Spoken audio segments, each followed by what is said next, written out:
inside my own world of make-believe. Kids screaming in the cradles, profanities. I see the world through ice covered in ink and bleach. Cross out the ones who heard my cries and watched me weep. I love everything.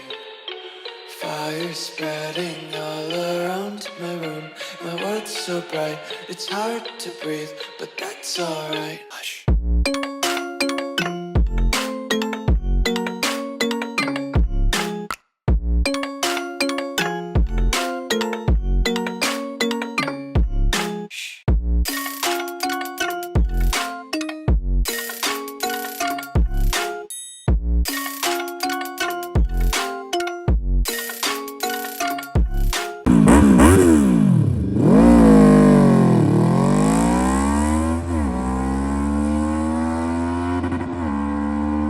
Hello everybody, what is going on? Welcome to the channel.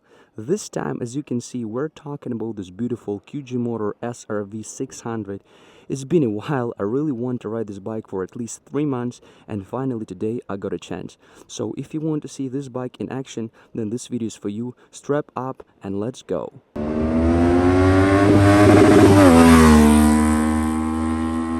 And as always, before we start riding this machine, I'd like to talk about some specifications. And why not to start with this beautiful and very powerful engine. As you can see, guys, this is V4 560cc liquid-cooled engine, which has 68 horsepower and 55 or 58 newton meters of torque. And this engine is pretty powerful, and of course it's very loud. I really want to show you the floor, guys. So this is an upside down front suspension which comes from Marzocchi. I did not find any information on adjustability. However, if we'll take a look, we can see these two screws, and as you can see, there's a C and letter R. So C stands for compression and R stands for rebound. I think it's pretty safe to say that this bike has rebound and compression adjustability, which is cool to see on a bike which costs 35,000 RMB. And from behind we have a dual shock, so one spring is here, the other one is here, and it's adjustable as well. Brake wise, QJmotor has dual-sided 300mm disc from the front. Of course, we have dual channel ABS, we have 4-piston radial caliper from the front. Brake performance of this machine is pretty decent. From behind we have 260mm single disc, and this time we don't have 1-piston caliper, we have 2-piston caliper. And given that this is a huge cruiser, the rear brake is pretty important. And looking at this machine from the side, guys, of course I need to mention that this is a very beautiful and I would say very elegant bike. It looks like a man in a suit, or maybe a lady in a suit. So this bike looks classic and elegant. And my favorite part of the design are those 4 exhaust pipes. They look incredibly good, they look very muscular, and guys, I really like that they do not go like this, they go like that. So it is reminiscent of an asteroid entering the atmosphere. Speaking of ergonomics, this bike is pretty low, however not the lowest in the class. We have 720mm seat height. When I sit on the bike, I'm 1 meter 85 cm. I feel very comfortable, and one honorable mention is that my passenger told me that this machine is very comfortable.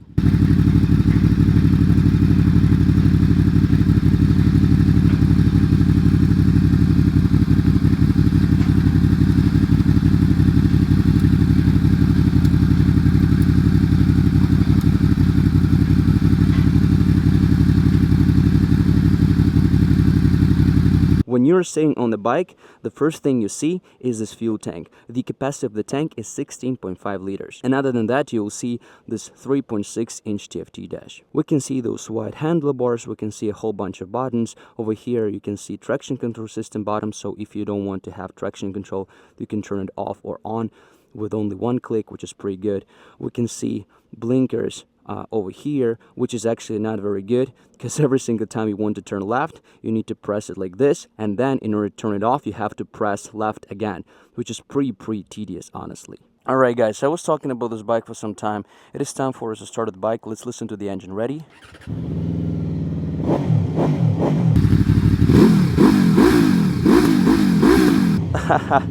Yeah, this bad boy is pretty loud. Alright, let's turn and go. Alright people, when I ride this bike like this, riding slowly, I would tell you that this bike doesn't feel heavy. The carb weight of this machine is 219 kilograms, and on paper it's pretty heavy, but I would tell you that this bike is surprisingly maneuverable and surprisingly easy to ride. Straight line, you know what we do, right? Let's stop. Ready? 1, 2, 3.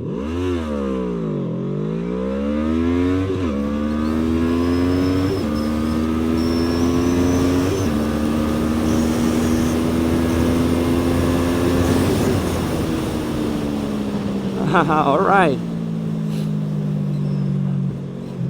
Not bad. I would tell you that the power delivery is very pleasant. This bike is not super fast, but it pulls. It feels very torquey, and I would say that the power is very predictable, and torque is available pretty much everywhere, which I like a lot.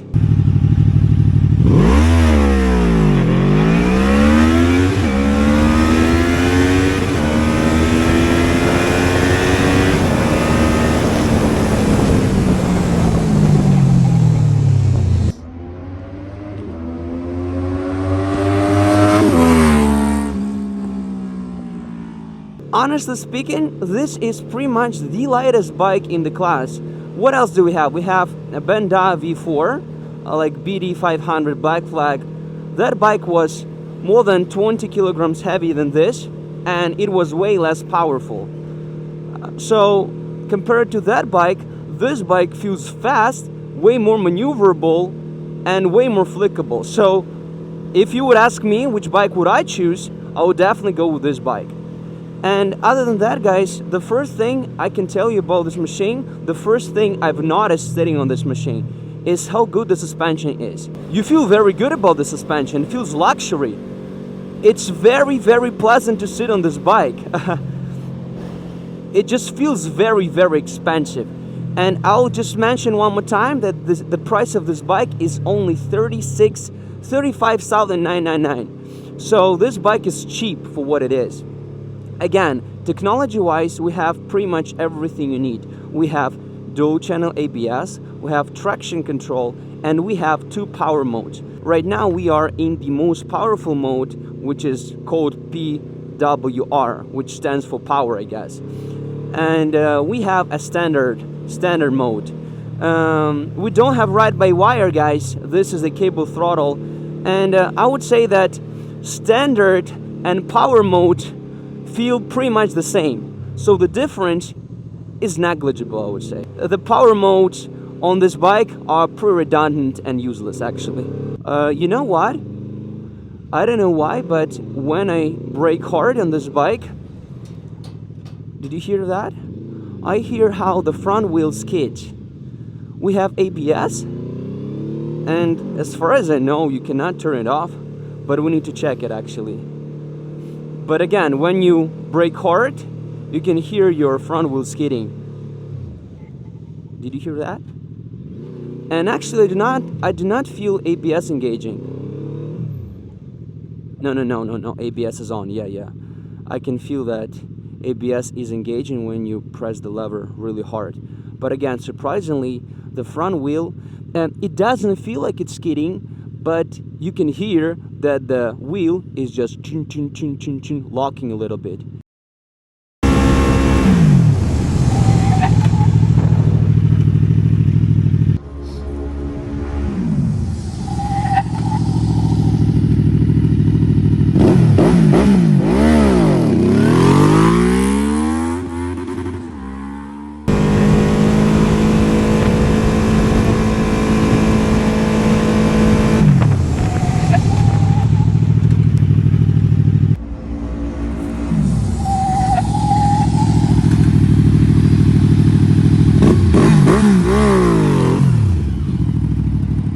The stopping power of these brakes is pretty good. We have 300mm dual disc from the front. We don't have Brembo caliper this time. The caliper comes from QJmotor. Oh yeah, yeah, this bike is pretty fast.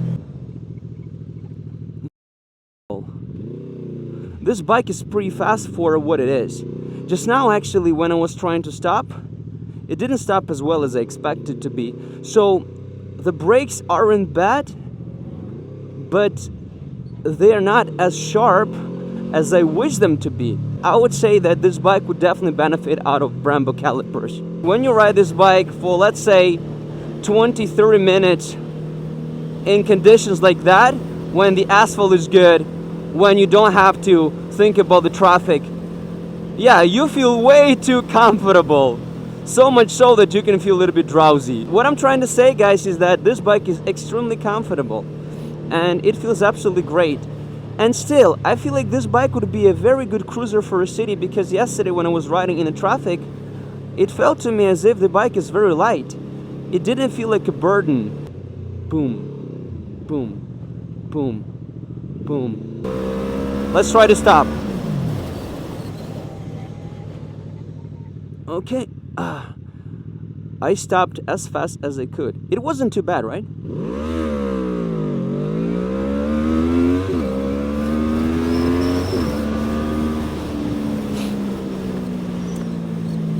One thing to mention is that the gears are not very short. The first gear goes up to 70 kilometers per hour, and in the second gear you can go more than 100 kilometers per hour, which is good. Which is good for acceleration.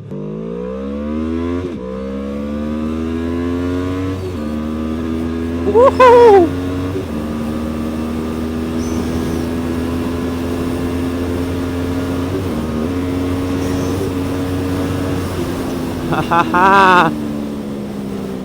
When I accelerate, I can upshift and downshift with no problems whatsoever. The gearbox is very smooth. The clutch lever is really nice. We have a slipper clutch. And yeah, gearbox feels absolutely incredible. No complaints whatsoever. Let's stop. All right, ready? So we're in the first gear. Let's go up. Neutral, yeah. First gear, neutral. Second gear, neutral. Yeah, look. The gearbox could not be better than this, really.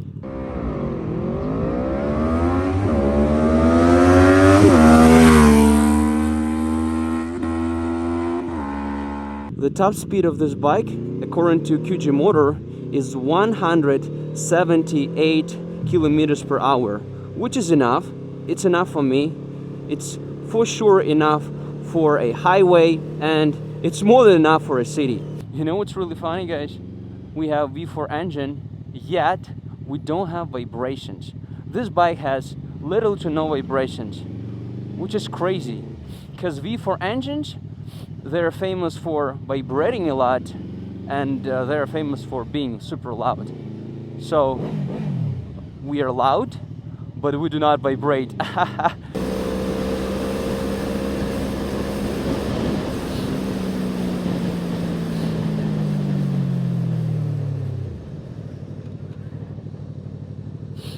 Actually, this bike is pretty stable, but from time to time when you go too fast, yeah, it's shaking a little bit in a weird way.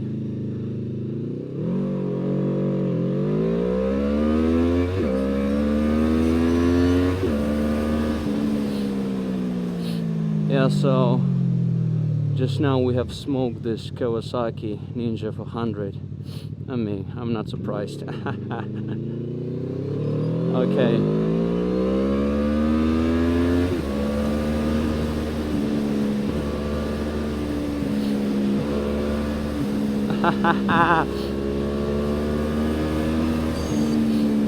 No, dude, forget about it. Forget about it. You think you're faster than me? No freaking way. No, actually, I like Z400 a lot, and Ninja 400 as well. Alright, see you. Yeah, this bike is a nice racing machine. Yeah, 68 horsepower, guys. 54 newton-meters of torque, not 55, not 58. But it's a pretty decent amount of power for a cruiser. I would say that this is pretty much, let me think about it for a second. Other than Benda 700 LFC, or whatever it's called, this might be the fastest cruiser so far from a Chinese manufacturer. It's pretty aggressive. Like, it's not aggressive, but if you are an aggressive rider, this bike would kind of push you a little bit, you know what I'm saying? So this bike has a pretty sporty character, and it doesn't feel like a huge whale that doesn't want to do anything in the traffic. You still want to split lanes, you want to squeeze through the traffic, you want to kind of, you know, like rev it up a little bit, you want to go fast on this bike. So this bike is surprisingly fun to ride, which I appreciate a lot, because most of those huge cruisers, they do not share this trait, and this bike has it in abundance, which I love so much. This is not your average highway, we cannot go too fast here, but still, we are riding where motorcycles are not allowed. And I will tell you guys that this bike still feels very powerful. Yeah, but just now there was a bump, and suspension, guys, is pretty rigid, and this is a common trait of those cruisers. Even though we have a very luxury suspension, it feels absolutely awesome, but still it's very, very rigid, and there is nothing you can do about that. This bike is very maneuverable, very flickable, feels super light, quite snappy and punchy, doesn't have vibrations, very pleasant to ride. However, it's not for everybody. If you're looking for super soft suspension, if you're looking for like really nice acceleration, this bike would not be the best option, would not be the most optimal option. However, I would tell you that given that this is the cruiser, it's surprisingly good in all those aspects. So this is why I'm thinking that this might be one of the best bikes for the money if you're looking for a cruiser, period. No matter what kind of displacement you're looking for, I think that this bike would be still kind of approachable for a beginner. It'll be a fun ride for an experienced rider. This V4 is quite odd because, of course, it's super loud, just like V4 has to be, but it does have vibrations. Power is very linear, which I love. So this motorcycle would not be a conventional motorcycle for majority of people, and if you're a hardcore cruiser guy, probably this bike would be a big surprise for you, because it's way too smooth for an average cruiser guy. But I like it so far, guys. It's pretty nice. If I could change one tiny thing on this bike, I would probably just put Brembo calipers. This was my humble opinion on SRV 600 from QJmotor. Like this bike a lot, exceeded my expectations so far. I think that this is a very fun machine for pretty much everybody, but I'm not sure whether a conventional cruiser boy would love it so far, just because it's too good. It's too smooth, it's not vibrating. So yeah, guys, I really want to know what you would tell me about this machine. I'll read all your comments as always. If you like my video, hit the like button, subscribe to my channel if you haven't, and guys, as always, I'll see you in my next videos. Bye bye everybody, take care, stay safe. Kids screaming in the cradles, profanities.